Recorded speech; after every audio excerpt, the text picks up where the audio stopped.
Welcome. In this video I'm going to be taking a look at this Blueshadow Bluetooth transmitter receiver. So this was provided to me by the distributor, but they're not compensating me for this video and they're not reviewing it before I post it. If you find this video helpful and want to purchase one of these, I'll put a link to it in the description on Amazon, and if you use that link it helps me out a little bit and doesn't cost you anything extra. So this is a Bluetooth audio transmitter and receiver, and the best way to understand what you could do with it is to look at the back side here. So this has two modes. It has the receive mode and the transmit mode. So in receive mode, you could transmit your audio from your, say, phone to this device and have it send it to your stereo speakers. In transmit mode, you could connect this up to the audio out on a TV and then have it sent to your Bluetooth headphones. So if you have a TV that does not have Bluetooth audio out, I don't know about modern TVs, but I know a few years ago that wasn't common. You could use this to add Bluetooth capabilities to your TV. So this is kind of a multi-tool or a Swiss Army knife of Bluetooth audio.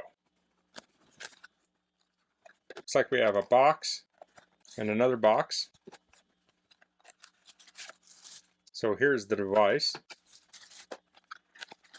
Here's an assortment of cables. We have a user manual here. So we have a Toslink cable. This is an optical cable. So you'll see a lot of equipment. I know my PlayStation 3, my receiver, but a lot of equipment will have that. Has a micro USB cable. That's for charging. So this does have a battery in this. So you could say take this out to your patio, your pool area, things like that. I'm sure it's not waterproof, but you don't have to tether this to a wall. It has an 1/8" stereo to RCA cable and an 1/8" stereo to 1/8" stereo cable. So let's look at the device here. Okay, so this says receive output and this says transmit input, and these both have auxiliary ports and optical cables. So I'm going to read through this manual so I can get familiar with this, and then I'll come back and we'll take a look at the features. Okay, so I read through the manual. Let's take a look at the parameters here. It says Bluetooth protocol support. Receive is A2DP, AVRCP. Transmit is A2DP. Transmission distance is greater than 80 meters, straight line without occlusion. Battery standard says 1000 milliamps, but I think that's supposed to be 1000 milliamp hours. Working hours, receiving is greater than 20 hours, transmitting is greater than 15 hours, charging time is about 4.5 hours, charging voltage is 5 volts DC, input-output connection is SPDIF or SPDIF, I'm not sure how you pronounce that. It's also known as optical or Toslink. And then you have the aux, which is 3.5 millimeter or 1/8" stereo audio. The audio codec is aptX HD, apt low latency, aptX, SBC, and AAC. Then we have the package list I went over already, and here we have the interface in the top. We have receive, transmit, and bypass. We have aux, which is the 1/8" jack, and opt, which is the Toslink or optical. Then we have AB, those refer to the Bluetooth. This little spark here is charging, and then we have HD, LL, and aptX, which refer to the codecs. And then we have the buttons down below, which I'll go through. So I think this could potentially get complicated. That being said, I was able to get it working very easily, so hopefully I'll give you some tips that'll help you out. So the first thing I'm going to do is I have a DS, and I'm showing examples here, but there may not be practical examples, but the functionality is the same. So say I have this DS here, and I want to transmit the audio wirelessly to this Bluetooth speaker. So what I can do is plug it into the headphone jack here with the 1/8" cable, and then on the back here, so we're sending audio out of the headphone, we want to go to the input here. So we have transmit input. I'll plug in here. So the audio is going from the DS to the transmitter receiver. Now I have a Bluetooth speaker here, and you want to make sure your Bluetooth speaker is not paired with anything. So you can go into the devices it has been paired with and unpair it, or you can force pairing mode. Each speaker is going to be different. This is unpaired right now. So I'm going to turn this on. I'm going to turn my light off. I'll get a little closer here. It's hard to see these lights through my camera, but it's pretty easy to see them in person. So I'm going to hold down the mode button, and I'm going to press it until it says TX here. And then I'm going to turn on the Bluetooth speaker. So the TX is flashing. That means this is in pairing mode. And in the instructions, it refers to it as matching mode. If you read the instructions and see matching mode, it's talking about pairing mode. So it just paired and that lit up. And since I plugged into the aux here, the aux is lit up. If you plug into the optical, that will light up. But they do say in the manual, and it makes perfect sense, don't plug both in at the same time because the aux will override the optical. So if you have the optical plugged in, make sure you have aux removed. And I forgot to mention here, there's a micro USB port here, and you can plug this in to a power adapter, like a phone charger, to charge it. And I've already charged it. And you can just leave it plugged in, or you can use it like I'm using it with the battery mode. So if you do have any noise on your electrical line that's in the system, you can unplug this so it's isolated. So now we have the two connected. I'll open up my DS here. Okay, and now we have audio coming out of the Bluetooth speaker. So you can long press these buttons here to adjust the audio. So I'll turn it down by holding this down, or turn it up by holding this down.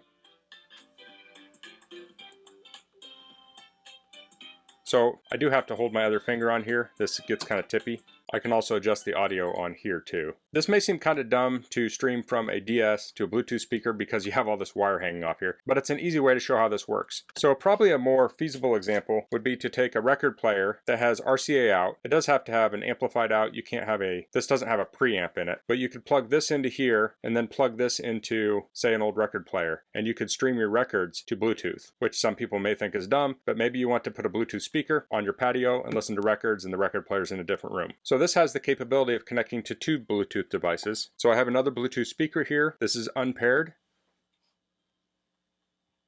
I'm going to double tap this button on the right. TX is flashing again, so I'll turn this speaker on. Power on. And it will pair up with that speaker. When this goes solid, it's paired. So now it's paired with both. Seems like it is unpaired now. Let's see, let's try that again. Power off.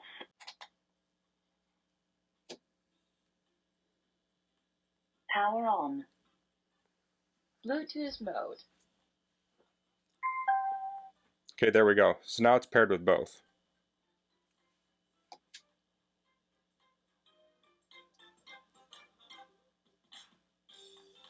So I tried this earlier and they got a little out of sync, so I shut this off and turned it back on so it paired them both up and it got back in sync. So they do recommend that you don't do this with speakers that support TWS, and actually both of these speakers do support TWS but only have one half of it. TWS is a system where you can have 2 Bluetooth speakers work on a stereo pair. So where you might want to use this is if you were to connect this to a TV. So a lot of TVs have optical out. You could take the optical out of a TV, plug it into the optical input here, and you could share it out to 2 Bluetooth headphones. Again, with TWS, you have earbuds that are TWS. It's probably best to have actual full-on headphones, so there's only one Bluetooth connection per person. So that's transmit mode. So I will shut this off, shut off both my speakers. Power off.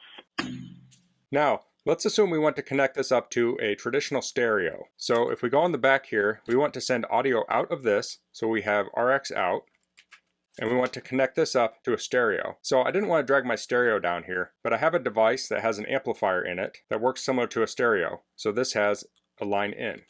So I can connect it like that. So when I'm using this in this receive mode, I'm not using the Bluetooth on this. If you're hooking this up to an actual stereo, you would likely use this cable and connect this up to some of the inputs on your stereo. Or even more likely, you'd use the optical cable, connect the optical cable out into the optical in on your stereo. So I'm just using this for demonstration. So I will turn this on.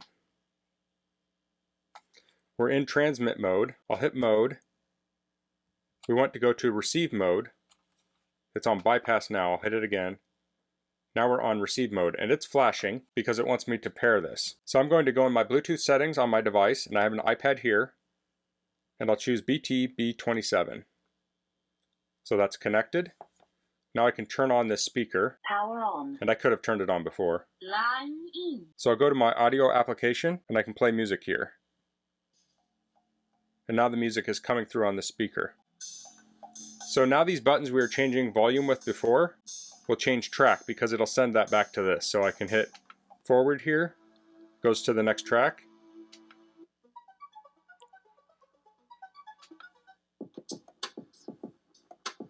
So I did test this, and if we double tap this double arrow button, it will go into the receive pair mode again, and you can connect a second device. You can't send audio from 2 devices at the same time to this and have it mix it together, but you can pair 2 devices. So whichever one is playing music first will be the one that transmits through. So you can hook this up to your large receiver. The best way would be with optical if you have optical, and then you can stream music from your phone, tablet, other Bluetooth device to your stereo using this. So the last mode it has is bypass. So that is here. When it's in bypass mode, you could, for instance, send the optical out from your TV into the input here, and then the optical out here into your receiver. And when it's in bypass mode, your TV will pass through this into your receiver so you can listen to it on your receiver. Then if you want to listen to it on your Bluetooth headphones, you can hit the mode to the transmit mode, and it will send it to your Bluetooth headphones. That way you can always leave this hooked up to your TV, for instance, and then switch it between your receiver or your headphones, depending on what you want to listen to your music on. So that's the Blueshadow Bluetooth transmitter receiver. So there are countless applications for this. Probably a couple years ago I was looking for devices like this so I could send music from my phone to my receiver. And I never did end up purchasing one, but this will fill the bill. But this is also dual purpose because you can send audio from a device like a TV to Bluetooth earbuds. So this is very versatile. So like I said before, if you're pairing this with Bluetooth devices, make sure they're not paired to something else. Also, don't use the optical and the auxiliary at the same time on the same side. And also, if you're hooking something up, optical would be preferred over to the auxiliary because it's higher quality. Another place I've been looking at using something like this is with a projector. I have a projector that has a headphone out jack,